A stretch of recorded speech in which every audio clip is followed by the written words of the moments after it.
He lifted his glass and said, "To our last holiday with her," and the room burst into polite laughter. I sat right there, close enough to see the reflection of the Christmas lights trembling in his wine. No one looked at me, not even my son, not even Daniel. It's a strange thing to be erased while still breathing, still hearing, still holding the fork in your hand, as if you were part of the table. I remember thinking that if I blinked too loudly, someone might accuse me of ruining the mood. Sophie touched his arm and whispered something that made him smile. I watched that smile the way a person watches ice crack under their own feet, quietly, because reacting would only make the fall faster. "Next year will be different," he added softly, as if the walls were the only ones meant to hear. But I heard. At 74, my hearing is the only thing no one tries to take from me. I cut a small piece of ham, though my hands felt stiff. Across the table, my granddaughter Clara was the only one avoiding the laughter. Her eyes darted toward me, wide and uncertain, as if she knew something and wished she didn't. I gave her a small nod, the kind that says, "Don't fuss over me, darling." I've survived worse storms than this one. The tree in the corner flickered, the way cheap lights do, and I wondered whether Daniel had meant for the flicker to distract from the cruelty in his voice. Probably not. Cruelty, when practiced long enough, becomes thoughtless. They were all so comfortable.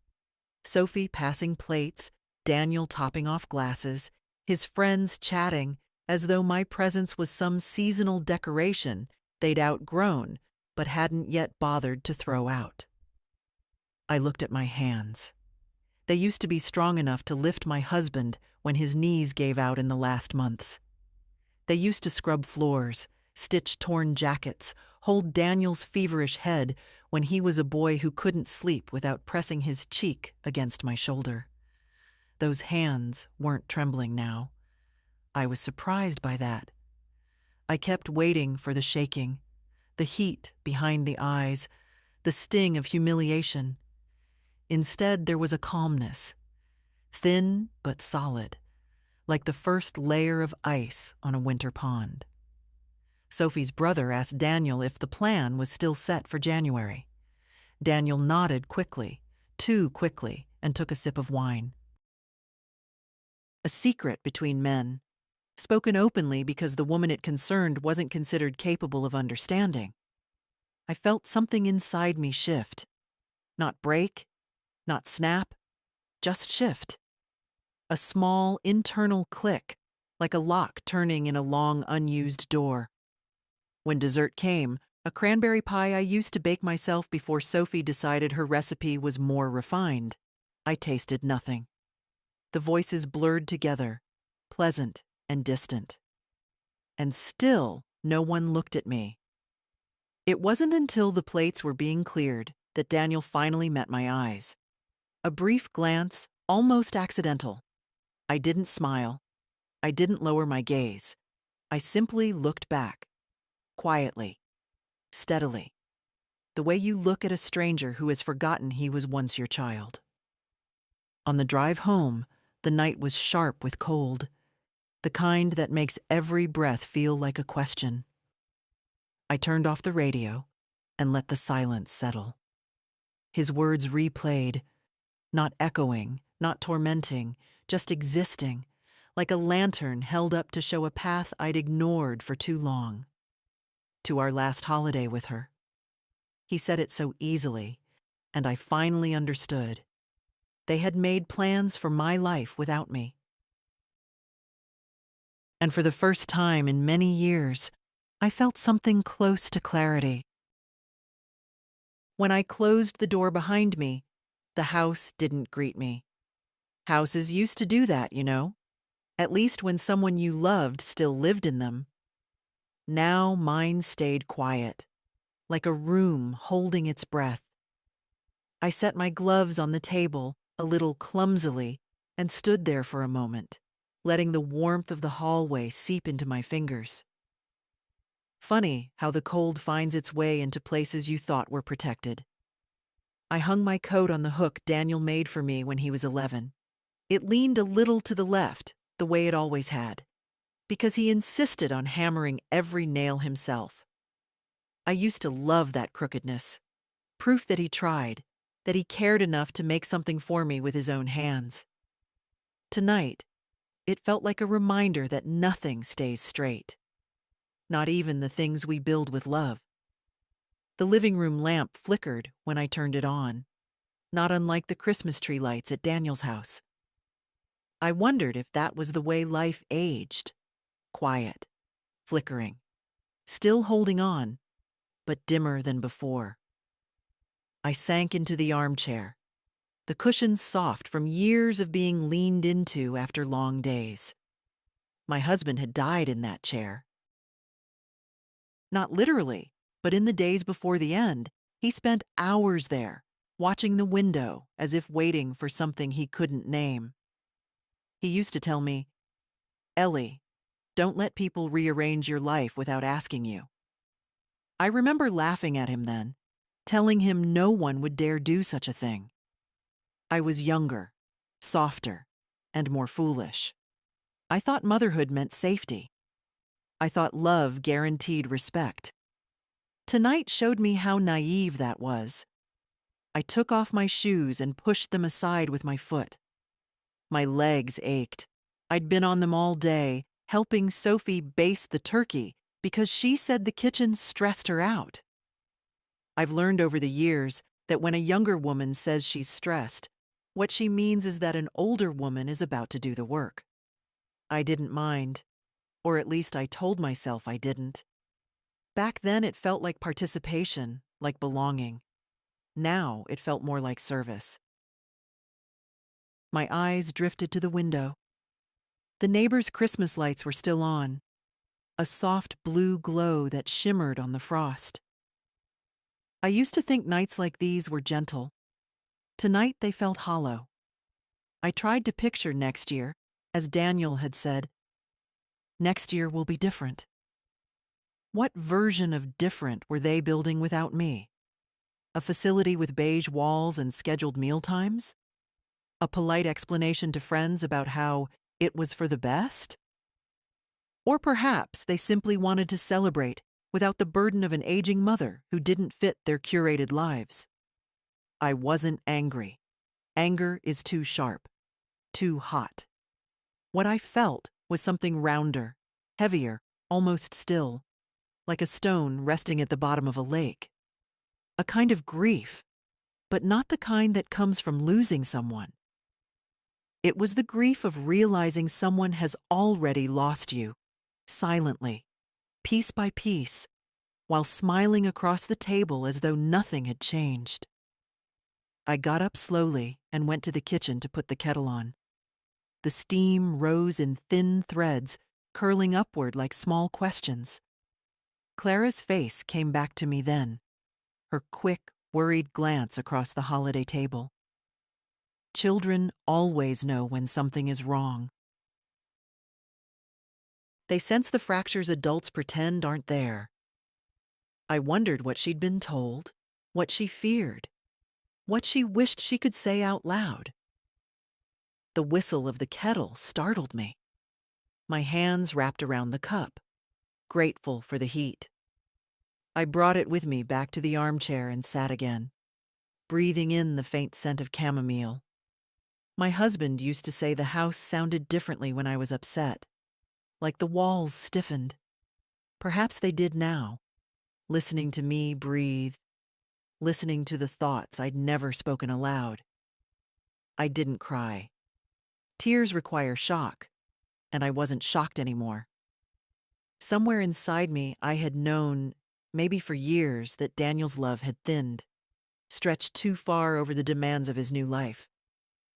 I had ignored 100 small signs, the way a woman ignores the first cracks in her favorite porcelain cup, hoping it will hold just a little longer. But hope is not the same as truth. I sipped my tea, tasting nothing, and set the cup down. The night outside deepened. The frost thickened. And somewhere in the quiet, I heard my husband's voice again, not as memory, but as understanding. Don't let them decide your ending, Ellie. It wasn't a warning. It was a reminder, and I sat there in the dim light, letting that reminder settle into me, slow and steady as breath. Clara called the next afternoon, her voice soft in that way young people use when they're afraid the truth might bruise someone. I was folding laundry at the kitchen table, the way I always do when I need to keep my hands steady. The phone vibrated, and her name lit up the screen. For a moment, I considered letting it ring, not because I didn't want to hear her, but because I wasn't sure I could keep my voice from betraying something I hadn't yet named. "Grandma?" she said, barely above a whisper. "Can you talk?" I told her yes, though my throat felt thick. She hesitated, long enough for me to hear the quiet tapping of her fingernail against the phone. She used to do that as a child when she was nervous before school recitals. "I just wanted to check on you," she began. "Last night was weird. Weird. Children soften everything. If she had been my age, she would have called it what it was, cruel. But Clara was 16, and 16-year-olds still believe families don't fracture unless someone slams a door." I didn't correct her. I simply said, "Yes, dear, it was." She inhaled sharply. I heard Dad and Sophie talking in the kitchen before dinner. I wasn't trying to overhear anything, I swear. I was looking for cinnamon for the cider and they didn't notice me. My fingers froze around the towel I'd been folding. I didn't breathe. I just listened. "They were talking about January," Clara said faintly. "About you, moving, about how it needs to be done before something happens, and how they'll handle the paperwork. Dad said he didn't want to tell you yet because you'd make it emotional." Her voice tightened. "He said you'd make things complicated." I closed my eyes for a moment. It was strange, the way grief could be so quiet, so still, that even a child's voice felt loud against it. I didn't feel surprised. Not anymore.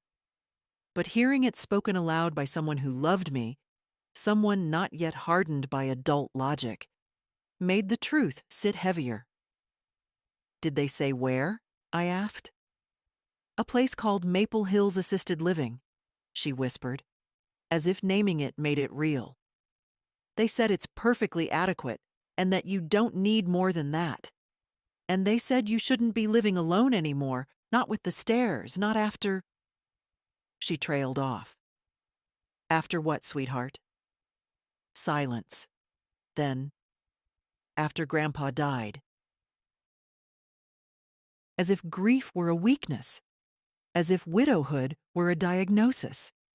As if my life since then had been some sort of ticking time bomb they were waiting to confiscate before it inconvenienced them. I sat down carefully, the chair cool beneath me. "Thank you for telling me, Clara.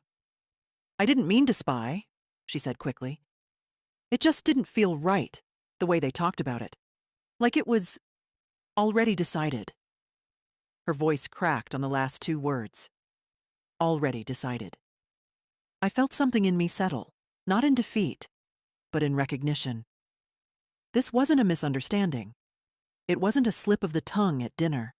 It was a plan, crafted in soft voices behind closed doors, dressed in the language of concern but rooted in something far smaller. "Grandma?" she said after a while. "Are you upset?" I considered my answer carefully. I didn't want to put the weight of my pain on her shoulders, those young shoulders that were still learning how to hold themselves. But I also refused to lie, not anymore. Not after last night. "I'm not upset with you, darling," I said. "You did the right thing. You told the truth. But they should have told you, she insisted. They should have talked to you first. You're not some problem to solve. Her voice wavered, and for the first time that day, a warmth rose in my chest that wasn't tied to hurt. Thank you, I whispered. That means more than you know. We spoke for another few minutes. Safe, ordinary things about school, about her art project, about how her best friend had dyed her hair blue and regretted it immediately. I let her talk. I let normalcy steady us both.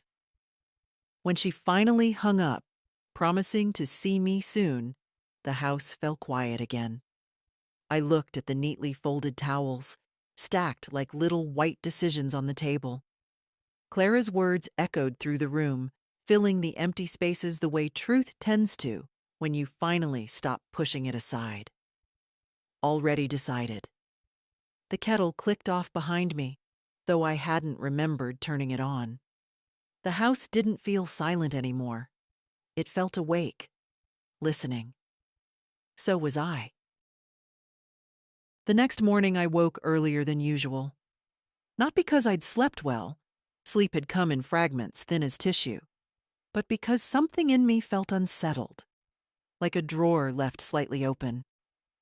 I made tea, buttered a piece of toast I barely touched, and tried to pretend that today was an ordinary day. At my age, ordinariness is a kind of prayer. But the quiet in the house felt different, expectant, as if it knew there were answers waiting to be found. I went to the hall closet, meaning only to look for an old scarf. Instead, my eyes landed on a familiar cardboard box on the top shelf, the one Daniel brought over 2 weeks ago. He'd said it was just paperwork he needed to sort through when he had time. I remember asking if it was safe to keep here. Of course, he'd said, barely glancing at me. You don't mind holding it for a bit, do you? I never mind, I had said. A mother rarely does. But now Clara's words echoed through me, and suddenly the box didn't feel harmless at all. I reached up slowly, steadying myself with the doorframe, and pulled it down. It wasn't heavy, just full enough to make a soft shifting sound, a sound like envelopes and folders brushing against each other. My fingers hesitated for a moment on the lid. It felt like trespassing, even though it sat in my home. But then I remembered the whispered plans, the clink of glasses, Daniel's careless toast. If they were planning my future, I was entitled to know what kind of future that was. Inside the box were neatly stacked documents in color-coded folders, blue, green, and a single red one. Daniel had never been organized as a child. Sophie must have put this together. She liked categories, structure, things that behaved neatly. People, too. I opened the blue folder first. Financial statements, printouts of my accounts, balances, long columns of numbers I recognized all too well. Some pages were circled in yellow highlighter. Others had notes scribbled in the margins in Sophie's curved handwriting. Ask her about this? And should consolidate? I felt a flush rise to my cheeks. They'd been studying my finances, quietly, carefully, like investigators mapping out a case. I wondered how long they'd been doing it. The green folder held brochures, glossy and smiling, images of elderly people sitting in pastel-colored lounges, playing board games, doing chair yoga. Maple Hills Assisted Living. Sunnyside Community Care. Rolling Pines Residential. Each one promised safety, peace of mind, full support for your loved one. The language of disposal softened into kindness. At the bottom lay an intake form with blanks filled in: my birthday, my medical history, emergency contacts, allergies. It was my handwriting in none of the spaces. I placed the papers down gently. It's odd how betrayal doesn't always arrive with shouting. Sometimes it comes printed on high-quality brochure paper with kind fonts and staged photographs. The red folder I left for last. Red is always for something final. Taxes, legal warnings, endings. My fingers trembled slightly as I opened it. Inside were emails printed out and clipped together. I read the first page. Regarding Mrs. Marsh's potential transition timeline. I blinked. Transition. Such a polite word for erasure. We can secure a room as early as mid-January, pending family approval of the payment plan. Below that, Sophie's printed reply. We agree mid-January would be ideal. We will handle the conversation with her. She tends to be emotional, so we'd prefer minimal involvement on your end. Emotional. How convenient that a woman's pain can be mislabeled until it becomes a justification. Another page. Daniel, please confirm whether your mother will bring her personal funds or if you'll require a temporary family payment arrangement until her accounts are accessible. Accessible. That word stayed with me longer than any other. I sat at the kitchen table. The documents spread out before me like pieces of a puzzle I'd been assembling unconsciously for years. All the little moments, the dismissive comments, the tightened smiles, the sudden interest in my medications, the advice about downsizing, the way Daniel handled my mail as if he were doing me a favor. Each one slid into place. They'd been preparing for this quietly, slowly, certain of my compliance. I swallowed, feeling the familiar ache in my throat, but the tears didn't come. They weren't needed. What I felt wasn't sorrow, it was understanding. A clear, steady understanding that arrived with the calmness of winter light. I gathered the papers back into their folders, smoothing each one carefully, as though even betrayal deserved to be treated gently. I put them back in the box and set it on the table. Then I made fresh tea, stronger this time. My hands no longer trembled. If they had planned so much without me, then I too would have to plan. Only differently, quietly, with the same patience they thought belonged to their advantage. The kettle hissed, and I poured the water slowly, letting the sound fill the kitchen. I wasn't emotional. I was awake. I left the box on the kitchen table and walked into the living room, needing space between myself and those folders. The house held its usual stillness, but something in the air felt heavier, as if all the years I had lived here had gathered together to remind me of who I used to be. I sat down slowly, folding my hands in my lap, and let the memories come, not as scenes, not like the movies people imagine older women replay in their heads, but as quiet truths layered inside every object around me. Daniel's childhood drawings still hung in the hallway, though the colors had faded. One of them, crayoned blue and crooked, was of our old house before we moved here. He'd drawn me standing in the yard with a smile so wide it barely fit on the page. I remember how proud he'd been, thrusting the paper at me, cheeks flushed. "It's you, Mama," he'd said. "You're happy." I hadn't been able to tell him then that happiness felt like something I had to earn every day, through work, through sacrifice, through patience that stretched far beyond what my own mother ever had for me. I just kissed his forehead and put the drawing on the fridge. When he was 9, his father lost his job, and I took extra shifts at the medical supply warehouse. I'd come home with aching feet and the metallic smell of latex gloves clinging to my clothes. Still, I cooked. I helped with homework. I sat beside him until he drifted to sleep. When he had pneumonia at 14, I slept in a chair by his bed for a week.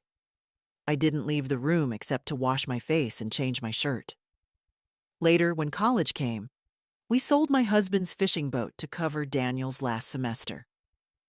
"I'll pay you back," he'd said, but I never asked. A mother doesn't think of help as debt.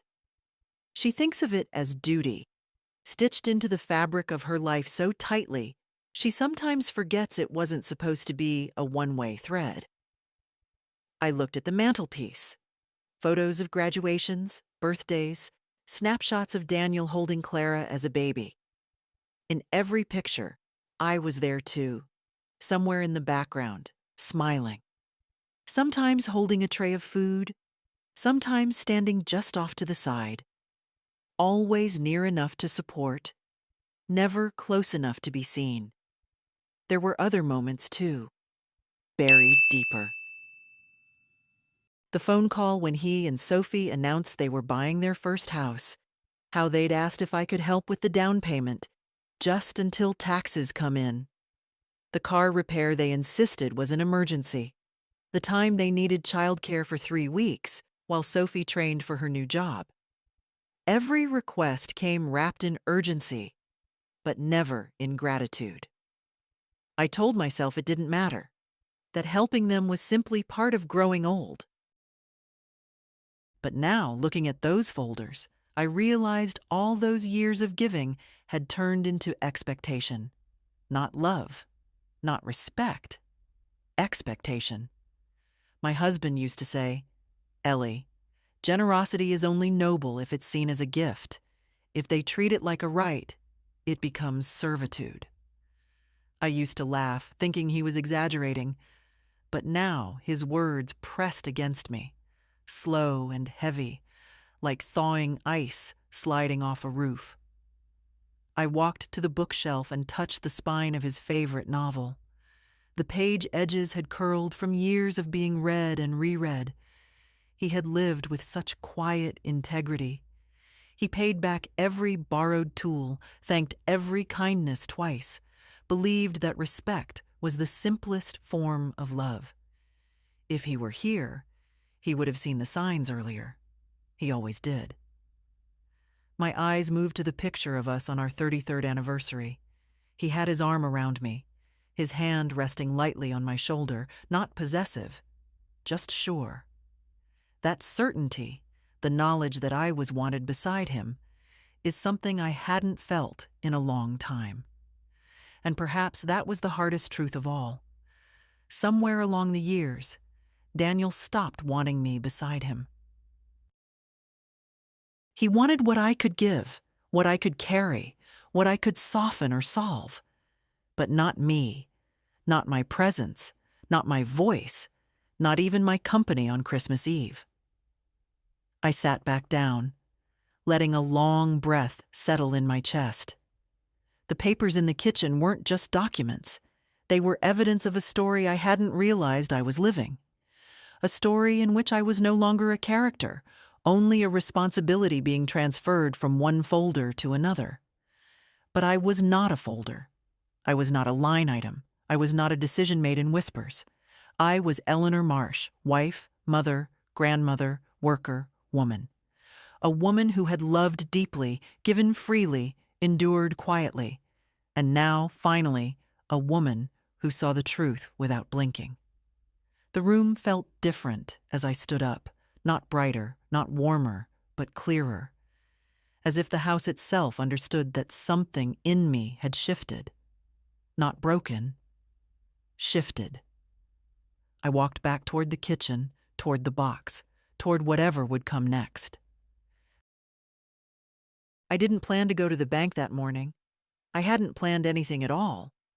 But when I woke, the decision was already there, quiet and solid, like a chair someone had placed beside my bed during the night. I dressed slowly, choosing my heavier coat because the wind had a sharp bite to it. At 74, you learn to respect the cold. It punishes arrogance. The box still sat on the kitchen table where I'd left it. I didn't open it again. I didn't need to. The truth inside it had already settled into me, pressed into my bones the way winter air presses into old window frames. I poured myself a cup of coffee, drank half of it, and then set the mug down with a steadiness that surprised me. I wasn't trembling. Rage shakes. Fear shakes. But clarity is still.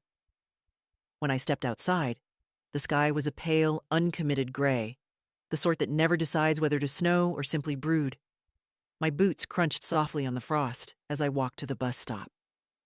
I could have called a car, but I wanted the time between here and the bank. Time to think without thinking, to let my mind settle the way snow settles on an untouched lawn. There were only 2 other passengers. A young mother with a toddler bundled like a small astronaut, and an older man who nodded at me in that polite way of people who recognize their own age in someone else's posture. I nodded back. He didn't know it, but the gesture helped steady me. When I reached the bank, the warmth inside hit me in a wave, too strong, almost artificial. The young receptionist greeted me with practiced brightness. "Good morning, Mrs. Marsh. How can we help you today?"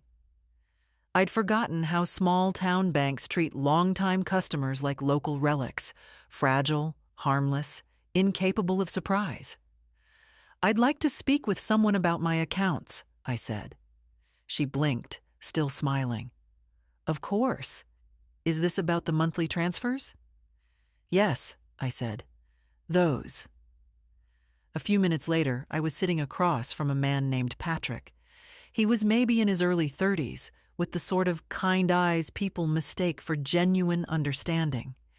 He folded his hands neatly, ready to guide me through whatever simple confusion he assumed I had. "How can I help today, Mrs. Marsh?" I took a breath. "I'd like to cancel all recurring transfers, every single one." His eyebrows rose slightly. "All?" He clicked through the list on his screen. "You have quite a few scheduled. Some have been active for years." "Yes," I said gently. "That's why I want them stopped." He hesitated, trying to choose the right tone. "If I may ask, has there been a change in your financial situation?" "In a way," I replied. "Not the kind you mean." He waited, but I didn't elaborate. Some truths belong to those who live them, not to strangers paid to nod sympathetically. He cleared his throat. "Well, of course we can process that. I just need to confirm that you understand the impact. Some of these transfers cover loans, insurance policies, tuition." "I understand," I said. "Cancel them." His fingers hovered over the keyboard. "Immediately?" "Yes, immediately." There was something almost reverent about the way he pressed the final key, as though he sensed that an unseen chord had snapped. Behind his polite professionalism, I thought I glimpsed a flicker of respect. Not everyone has the courage to sever what has held them for so long. I signed a small stack of papers, my name steady in each signature. Eleanor Marsh. The letters flowed easily, like a river remembering its own shape. When we were finished, Patrick walked me to the front desk. "If you need any assistance in the future," he said, "we're always here." I nodded. "Thank you." Outside, the wind had picked up, but it didn't feel cruel. More like a reminder that the world kept moving, whether or not people paid attention. On the bus ride home, I watched the town pass by. The grocery store where Daniel had clung to my coat at age 5. The pharmacy where I'd bought Sophie prenatal vitamins when she was too sick to drive. The park where Clara learned to ride her bike before her parents decided they were too busy to take her. Memories everywhere, layered like old paint. But none of them hurt the way they might have yesterday. Maybe because I finally understood something I should have learned long ago. Love is not proven by sacrifice alone. It must also be received with care. When I walked back into my house, the air felt warmer, less heavy. as if some long-held breath had finally been released. I hung my coat, sat at the kitchen table, and looked at the box of documents. The papers inside no longer frightened me, because now I knew they weren't the end of my story, only the end of letting someone else write it. The first sign that something had shifted came that evening, just after sunset.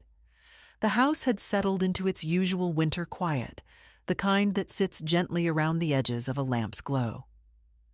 I was knitting by the window, not because I needed a scarf, but because the steady rhythm kept my thoughts from tightening too much. The phone buzzed once on the table, then again, and again. At first I ignored it. For years the phone had been an instrument of requests, not conversation. But after the fourth vibration, I glanced over. 3 missed calls from Daniel, 1 from Sophie, a text from an unfamiliar number that turned out to be Clara's school. Payment unsuccessful. Please update billing information. I stared at it for a moment, the needles still in my lap. So the bank had done its work quickly. A strange calm washed over me, not satisfaction, not triumph. Something simpler. Acknowledgement. The way a body feels when it finally stops carrying a weight it should have set down long ago. The phone buzzed again. This time I let it ring. Daniel's name lit the screen, pulsing with each vibration. I didn't move to answer. The room felt too still, too honest for a conversation filled with urgency he hadn't shown before today. After the ringing stopped, a text appeared. "Mom, something's wrong. The mortgage didn't go through. Did you switch banks or something?" I exhaled slowly, knitting yarn falling loosely between my fingers. Mortgage. I remembered the day I signed that first check, the excitement in his eyes, the gratitude he expressed so quickly it felt rehearsed even then. I had told myself it was joy. Now I wasn't so sure. Another message came. "Mom, please call me. This looks serious." Serious. Only now. Not when they made plans about my life behind closed doors. Not when they discussed me like an obligation. Not even when he toasted to our last holiday with her. No, serious only meant financial. I set the knitting aside and stood, stretching my back. The ache there was familiar, almost comforting. When the body hurts, at least you know where the pain is coming from. As I walked into the kitchen, the phone buzzed again. Sophie this time. "Eleanor, hi. We think something went wrong with your bank. Could you please sort it out? It's causing a lot of issues on our end." Her messages always had that brittle brightness, like a hostess trying to hide chipped china. I made myself tea, letting the kettle whistle a moment longer than needed. The sharp sound cut through the quiet in a way that felt cleansing. By the time I sat down with my cup, 2 more messages had arrived. Daniel. The insurance payment bounced too. "Mom, this isn't like you. Are you okay?" Daniel, again. "Please answer." I took a sip of tea. Chamomile tonight. I needed something soft in my hands. I wasn't cruel. I wasn't punishing anyone. I was simply done participating in a structure built on my silence. About an hour later, Clara called.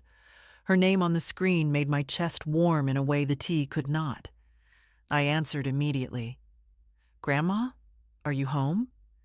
Her voice held none of the frantic edge the others had, only worry, genuine and uncoded. "Dad's really stressed. Something about payments not going through. Are you okay?" I smiled softly, though she couldn't see it. "I'm quite all right, sweetheart." "You didn't lose your card or anything, did you? They're acting like something terrible happened." "Nothing terrible," I said gently. "Just some adjustments." She was quiet for a moment, then whispered, "Does this have to do with what I told you?" Bless the child. She was quicker than all of them. In a way, I answered. Sometimes, Clara, adults make decisions for so long that they forget they're allowed to make different ones. She breathed out, a small sound of understanding. I just wanted to check on you. That means more than you know.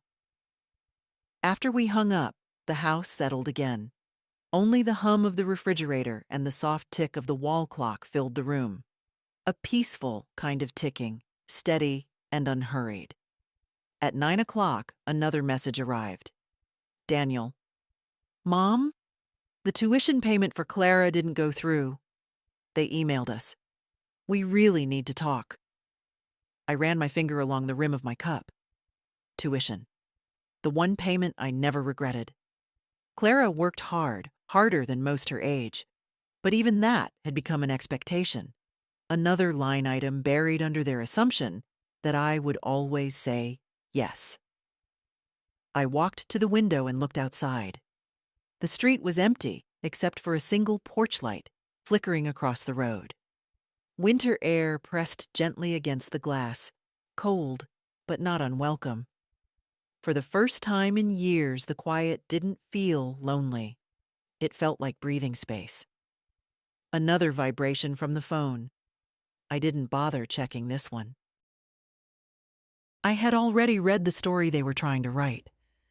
Tonight, the only story that mattered was the one I had begun writing for myself. Slowly, carefully, each decision a thread in a life I was reclaiming stitch by stitch. The next morning, I sat at the kitchen table with a notepad in front of me, though I wasn't writing anything yet. I'd always believed decisions should rest overnight before being acted upon, the way bread dough needs time to rise. But this decision hadn't wilted or softened while I slept. It had only settled more deeply, like a stone finding its place at the bottom of a river. I put on my coat, locked the door behind me, and walked slowly down the street toward the bus stop. My joints ached, but the ache was familiar, almost companionable. At my age, you learn to move with pain instead of against it. The law office was on Maple Street, in an old brick building that had once been a post office. The bell chimed softly as I stepped inside. Warm air wrapped around me, smelling faintly of paper and lemon polish. A young receptionist looked up with a bright smile, the kind reserved for clients who appear harmless. Good morning. Do you have an appointment? No, I said, but I need to speak with someone about my will and financial protections. Her smile didn't falter, but it stiffened just slightly. People assume that women my age come in confused or pressured by relatives. They rarely expect clarity. A few minutes later, I was led into a quiet office where a man in his late 50s rose from behind his desk. Mrs. Marsh, he said warmly, offering his hand. I'm Alan Whitmore. Please sit. I took the seat opposite him. The leather was cold at first, then softened beneath me. He folded his hands. How can I help you today? I reached into my handbag and placed the folded intake documents from the box onto his desk. Not all of them, just enough to speak without speaking too much.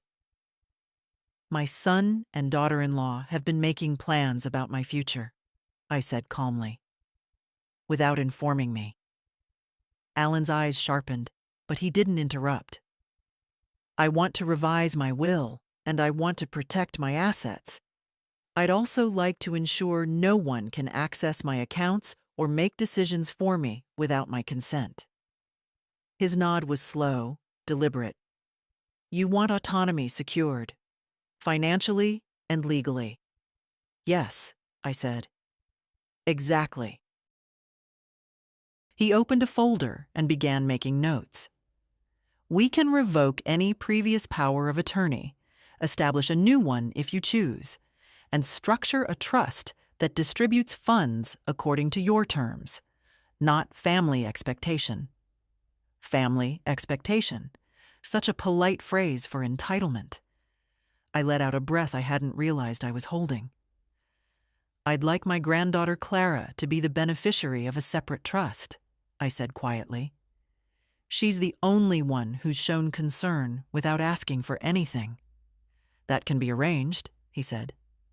And your son? I paused. The question wasn't cruel.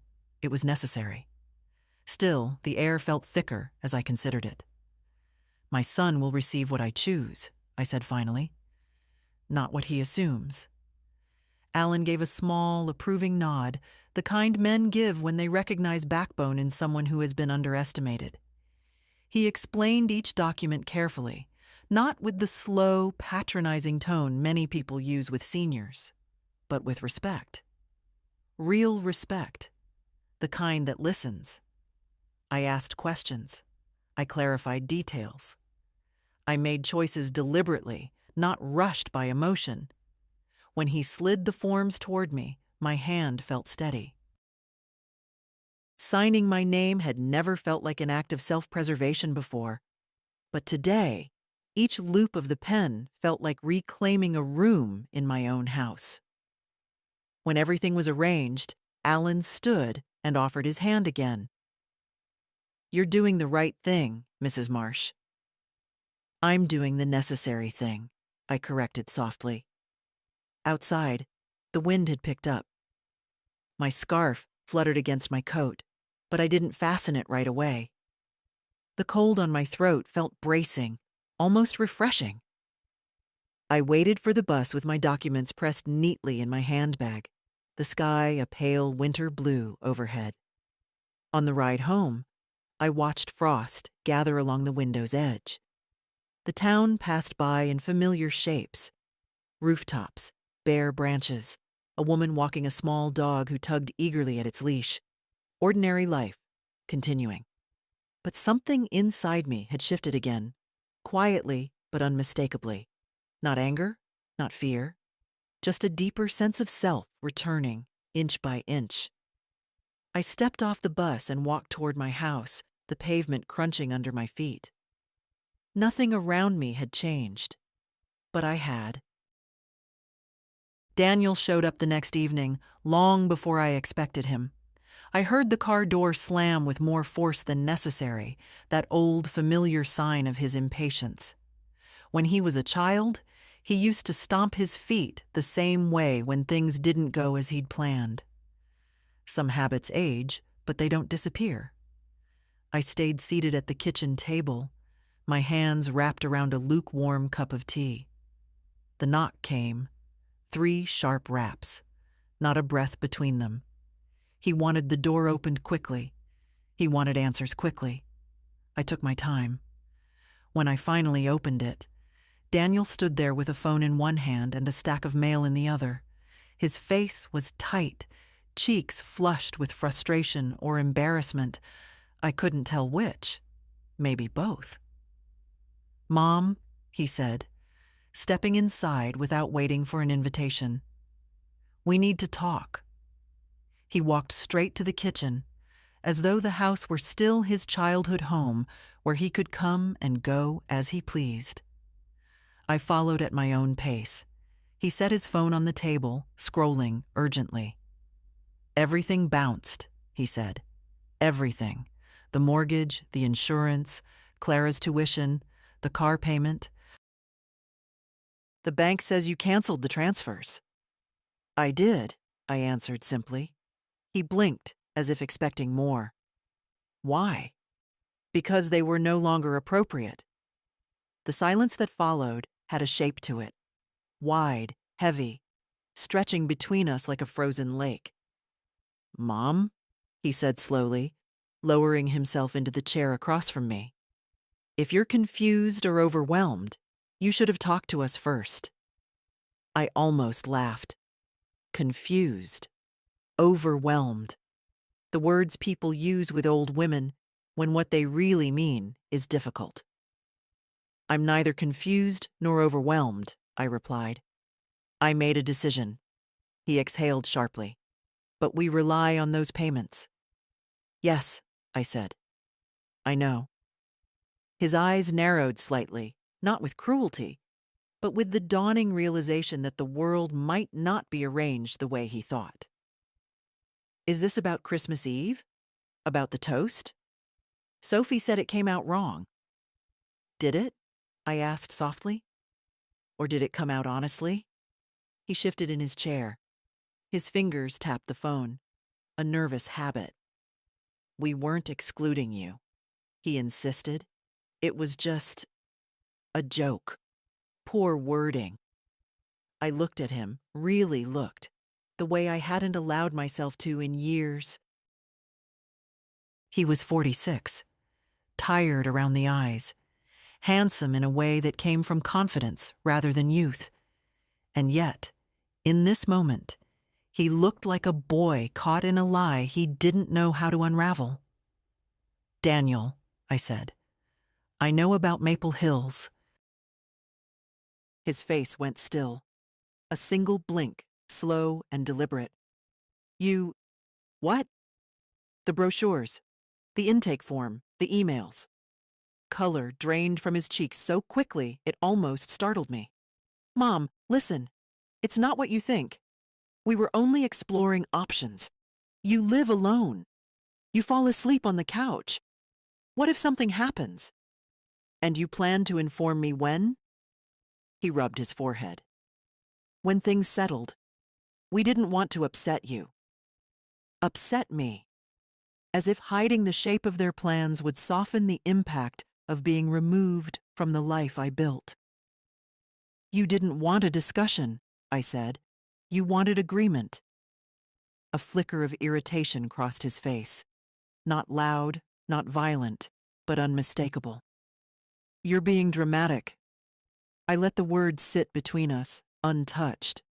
He leaned forward, lowering his voice. We were trying to help you. You're 74. You shouldn't be managing everything alone. And yet, I replied, I seem to be managing just fine. He looked away, jaw tightening. We just need those payments reinstated. We're already behind. I know, I said, but they will remain canceled. His eyes snapped back to mine, wounded, bewildered.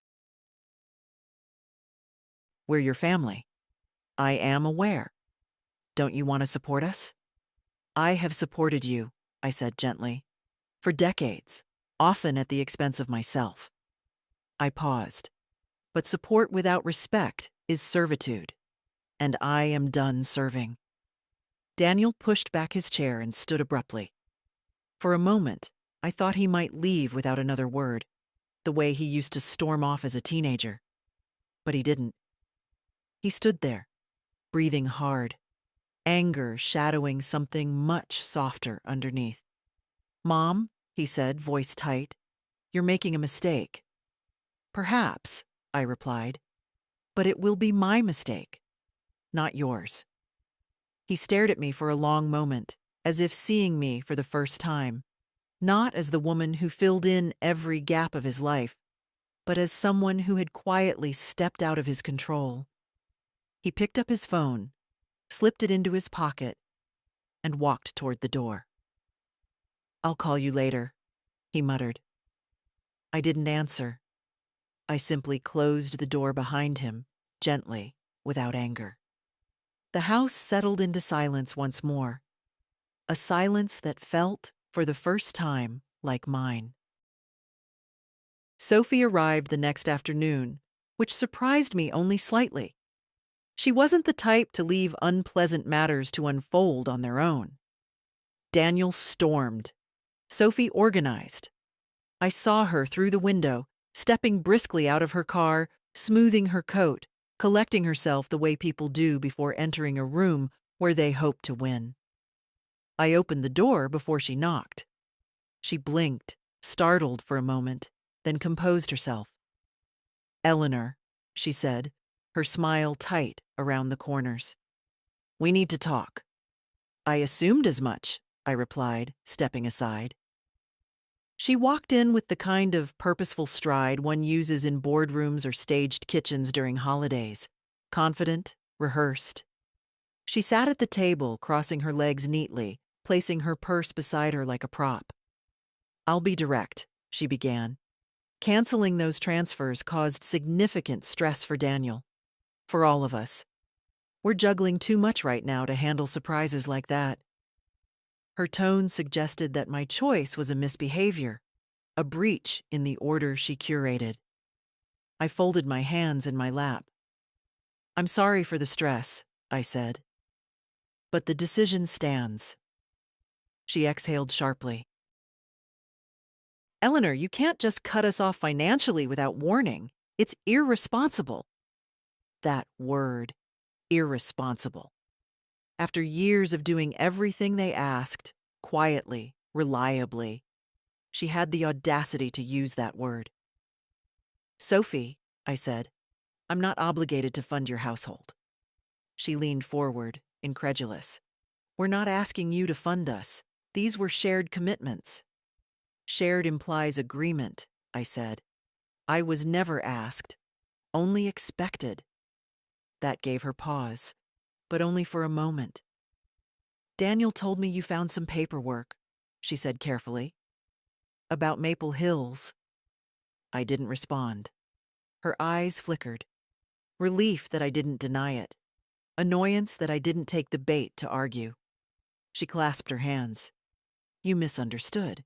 It was exploratory. We're concerned about your safety. You live alone. You forget things." I raised an eyebrow. "What have I forgotten?" She hesitated. That was the problem with rehearsed speeches. They crumble when the audience doesn't play their part.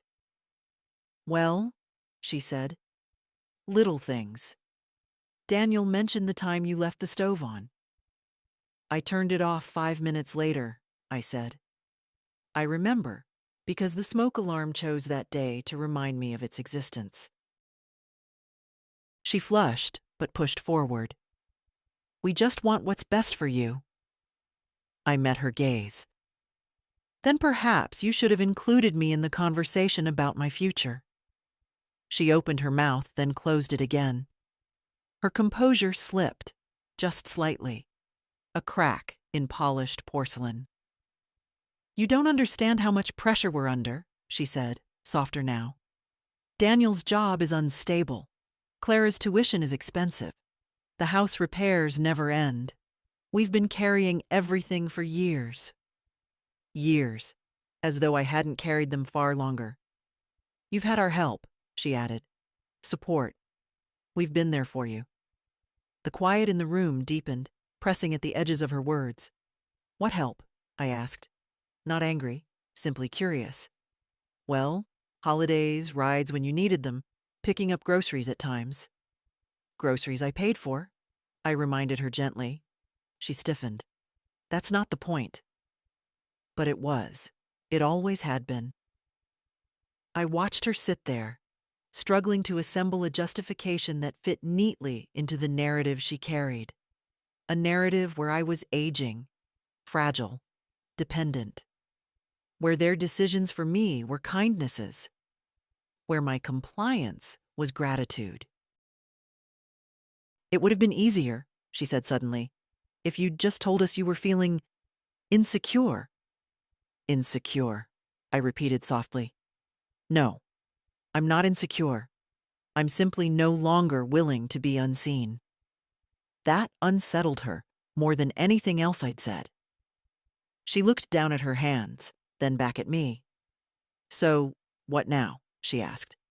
"Now," I said, "I will make my decisions, and you will make yours." She stood abruptly, collecting her purse. "Daniel won't like this." "Daniel," I replied, "will have to learn to live with things he doesn't like." She moved toward the door, stiff and silent. At the threshold, she turned, as if expecting me to soften, to offer her the reassurance she'd always taken for granted. I didn't.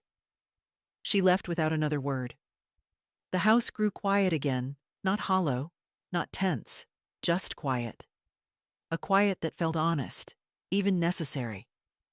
I sat back at the kitchen table, letting the stillness settle around me like a blanket. A soft, steady kind of solitude. one I chose. Clara showed up just after 5.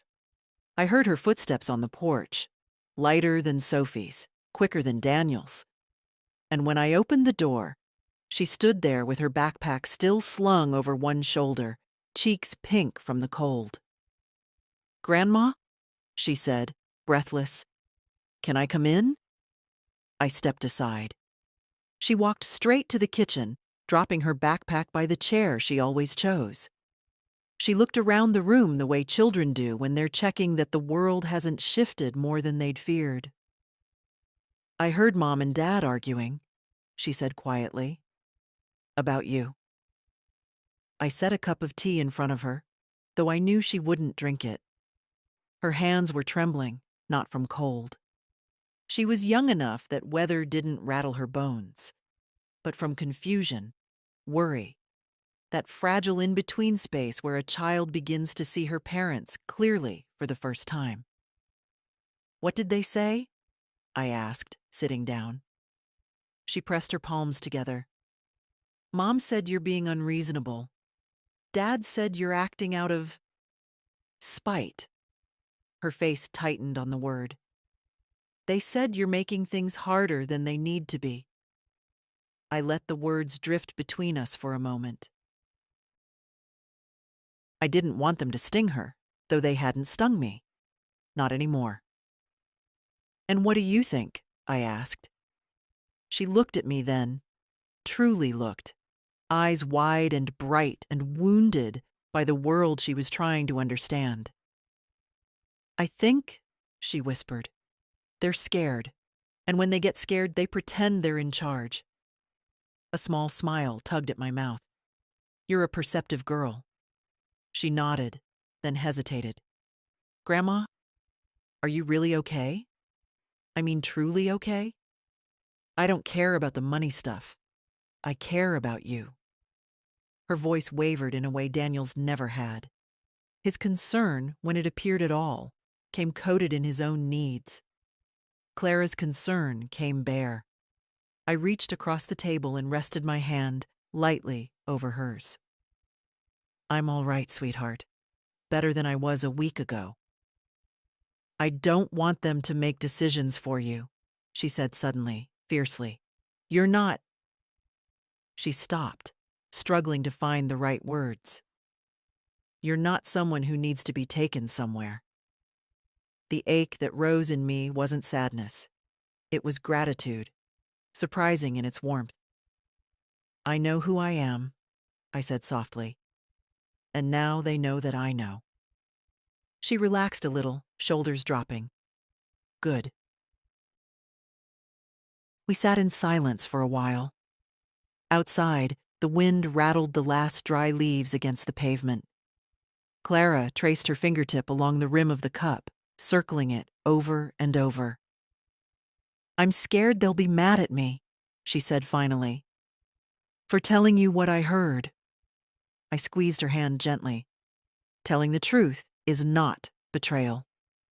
They won't see it that way." "No," I said. "They won't.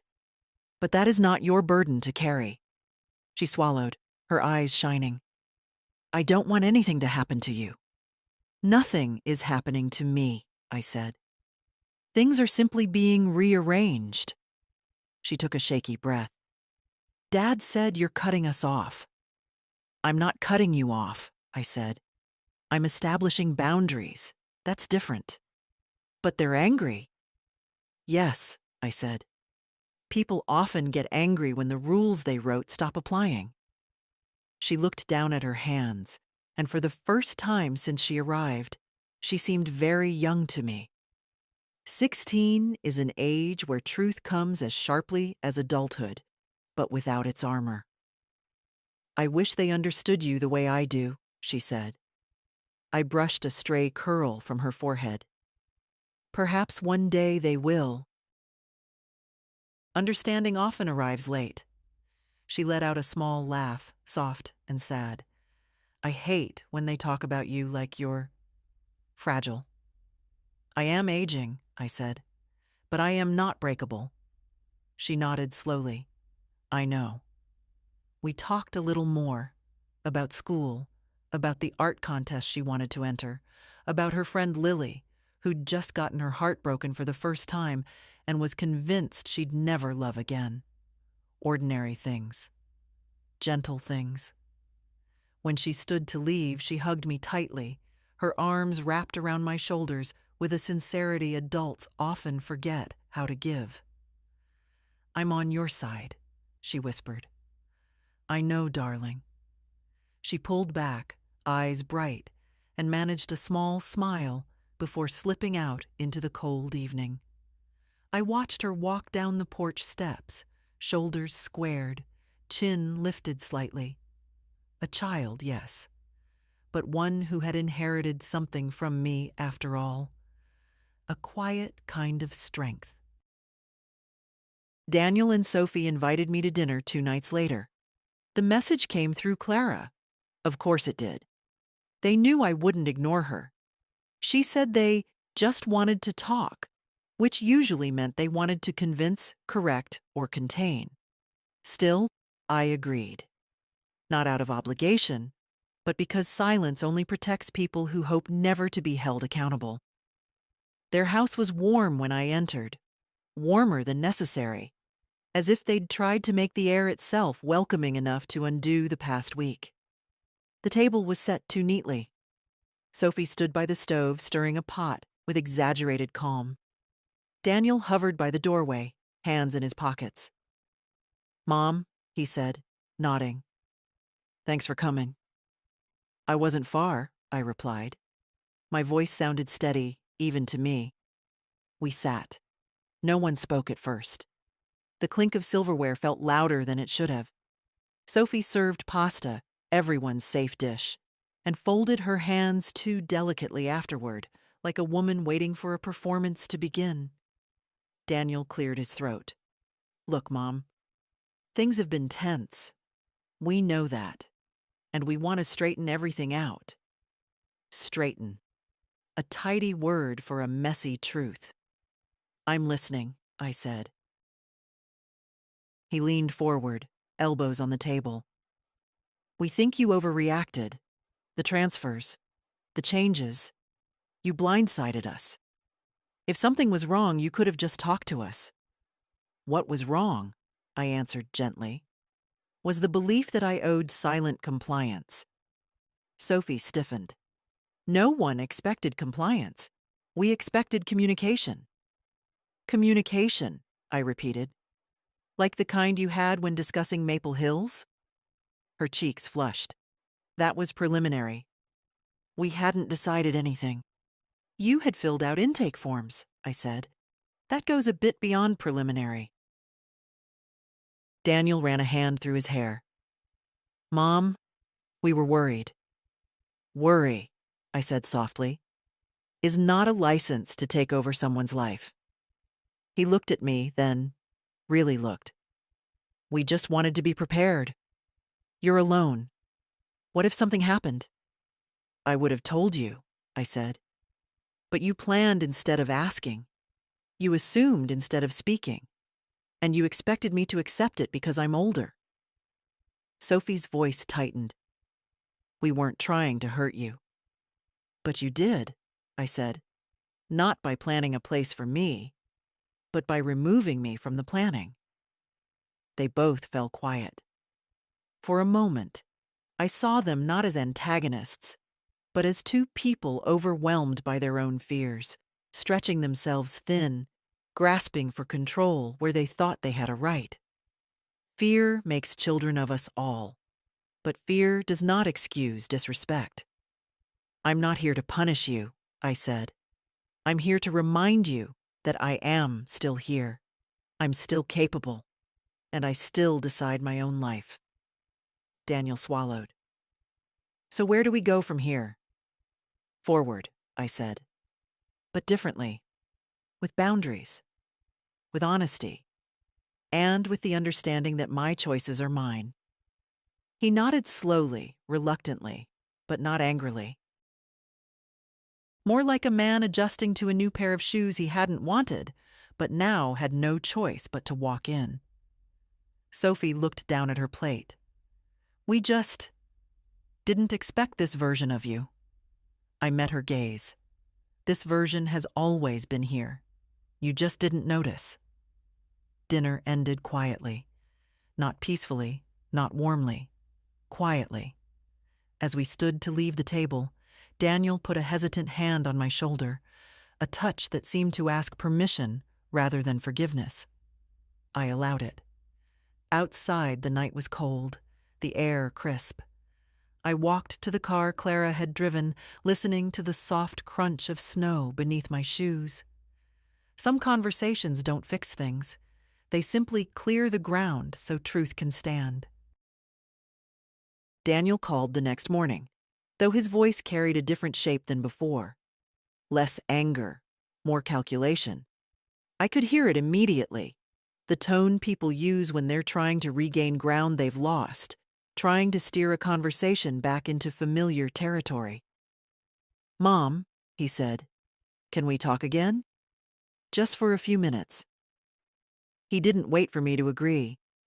He simply arrived half an hour later, knocking softly, as if volume could soften intent.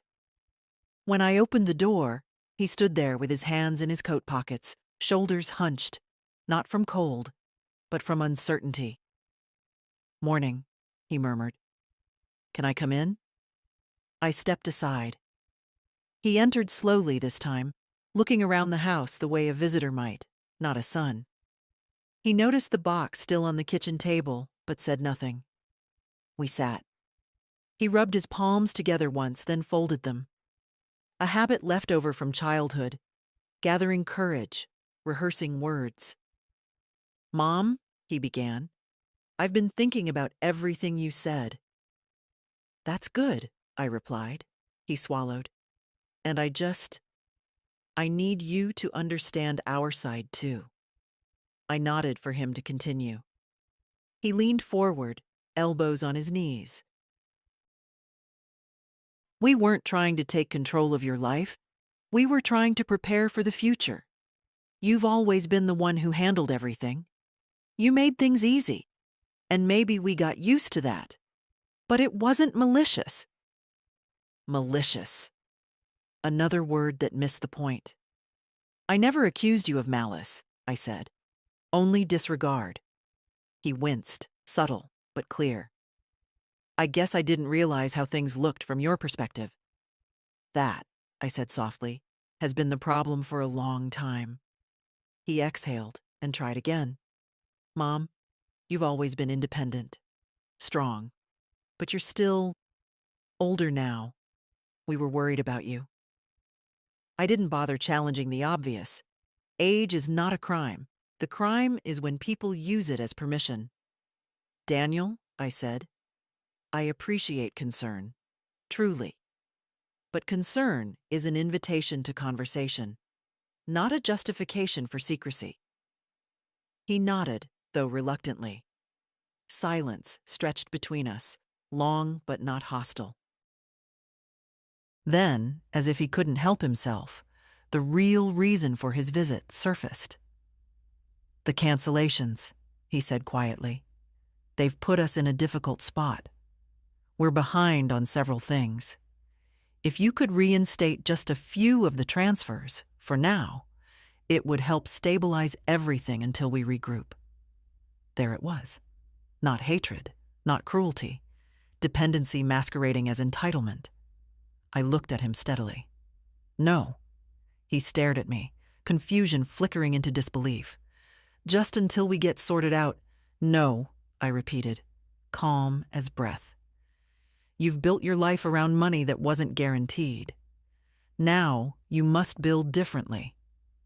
His jaw tightened, not in anger this time, but in a grief he didn't know how to name. "We're your family," he said softly, almost pleading. "I know," I replied. "And I love you, but love cannot be used as collateral." He sat back, defeated. Not dramatically, quietly, the way a man sits when he realizes persistence will not change the shape of someone else's resolve. After a long moment, he spoke again, voice low. "I never wanted things to feel like this between us. Neither did I said. But wanting doesn't erase truth. He nodded slowly, eyes on his hands. The silence that followed wasn't sharp. It wasn't warm either. It was the kind of silence that comes when people finally put down what they've been dragging. After a minute, he rose. I should go. I stood as well. He hesitated near the door, as though waiting for softness, for surrender, for something familiar. I gave him none of it, only honesty. Daniel, I said gently, you are capable of standing on your own feet. I raised you that way. It's time you remember. He closed his eyes briefly, then nodded without argument. Okay, he whispered. I watched him walk down the path, shoulders heavy, steps slow. Not defeated, just confronted with a version of me he'd never bothered to imagine. And the morning, quiet and pale, settled around the house like a truth at last spoken. I didn't expect the house to feel different after Daniel left, but it did. Not brighter, not warmer, just mine again, in a way I hadn't felt in years. I moved quietly through the rooms, touching things the way one touches furniture after rearranging it. The same, but not the same at all. When morning came, the light slanted across the living room floor in a soft, wintry sheet. I stood there barefoot, letting the cold from the wood seep into my skin. I used to dread that feeling. Today, it felt honest. Age settles into the body the way snow settles onto earth. Slowly, without asking permission, but not without beauty. By noon, I found myself doing something unexpected, looking at listings for small rental cottages outside town. It wasn't that I planned to move soon, but curiosity had a quiet persistence to it. What would it be like to choose a home not based on anyone else's convenience? A place shaped around peace instead of obligation. I clicked through photos, simple rooms, wide porches, clean lines, and felt something stir in me. Possibility. Not the urgent kind, but the kind that grows slowly, like moss on stone. Later that afternoon, Clara came by. She didn't knock this time. She opened the door the way she used to when she was smaller, carefully, tentatively, as if checking whether she was entering a dream. "Grandma," she called, dropping her bag on the chair. "Are you busy?" "Never too busy for you," I said. She sat across from me, pulling her knees up the way she always did when her thoughts were heavier than she wanted to admit. "Dad's been quiet. Mom, too. It's weird. The house feels tense." "I imagine it does," I said. Change rarely arrives politely. She looked at me with that steady, searching gaze. "Are you okay with all of this?" "Yes," I said. "More than okay, really." She nodded slowly, watching me. "You look lighter." I smiled. Maybe I am. Clara swung her legs down and leaned her elbows on the table. "I wanted to ask something. Last night, when Mom said you were being stubborn, I told her she was wrong. I said you were being strong." She hesitated. "Was that okay?" "That was truthful," I said. "Truth is always okay." Her shoulders relaxed, and a small smile flickered across her face. "Good." We talked a little, about her classes, about a trip her art teacher was planning, about how she'd started sketching hands because she liked the lines and shadows. I listened, letting her voice fill the house the way warm air fills a room after the door has been closed against winter's draft. When she finished describing a painting she wanted to try, she looked around. "This house suits you," she said. "It feels steady." "It has been," I said. "But sometimes even steady things change." She tilted her head. "Are you thinking of moving?" "I'm thinking," I said gently. "Just thinking. She nodded, not pressing, not panicking, just understanding. The kind of understanding that doesn't require explanation. When she left, the house settled into its soft quiet again. I made myself tea and carried it to the window. Outside, a thin layer of frost coated the garden. The lavender bushes, brittle now, still held their shape. Even in winter, some things refused to collapse. I wrapped my hands around the warm mug and let the steam rise toward my face. There was no drama left in the air, no urgency pulling at me. Only clarity, simple and clean. Daniel and Sophie were adjusting, slowly, reluctantly. But they were adjusting. Clara was steady. And I felt something I hadn't in a very long time. Room. Space. A future that belonged to no one but me. The tea cooled in my hands as daylight thinned, and for the first time in years, I felt wholly, quietly free. Winter loosened its grip slowly that year. The snow receded in thin, uneven lines, as if the season itself were unsure whether to stay or surrender. I felt something similar in myself, an easing, a quieting, a drawing back from the edges of fear I hadn't even realized I'd lived inside. Not fear of being alone. I'd grown used to that. Fear of being erased, dismissed, tucked away like old linens in a drawer. One evening, near the end of January, I brewed a pot of peppermint tea and settled into the armchair. The house felt soft around me, shaped by the silence of someone who no longer waits for footsteps that never come. Outside, the last of the frost clung to the railing, sparkling faintly in the porch light. The doorbell rang. I knew it was Daniel before I reached the hallway. Not from the sound, but from the rhythm of his presence. Something I had recognized since he was small. When I opened the door, he stood there with his coat unzipped, hair mussed by the cold wind. He looked older, years older than the last time I'd seen him, though only days had passed. "Mom," he said, and the word carried none of its usual armor. "Can we talk?" I stepped aside. He entered quietly this time, as if the house itself required gentleness. We sat at the table. He looked at his hands for a long time before speaking. "I've been doing a lot of thinking," he said, "about everything, about how I've treated you, how we've treated you." I waited, not impatiently, just openly. "I didn't realize how much we relied on you, or maybe I didn't want to realize it. You made things easy, and I let myself believe that meant you didn't mind." His voice cracked. "But I see now that I took advantage of that. I didn't mean to hurt you. I swear I didn't." "I know," I said, "but intention doesn't erase impact." He nodded slowly. His throat worked as he swallowed. "I'm sorry. Truly." It wasn't grand. It wasn't polished.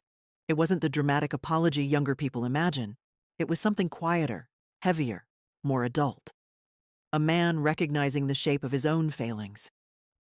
"I want to do better," he said. "Not because you withdrew support, but because I should have understood sooner."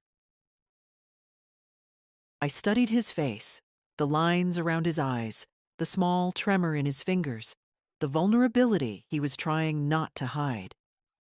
"Then do better," I said, with honesty, with clarity, and with the understanding that I'm not a problem to solve, Daniel.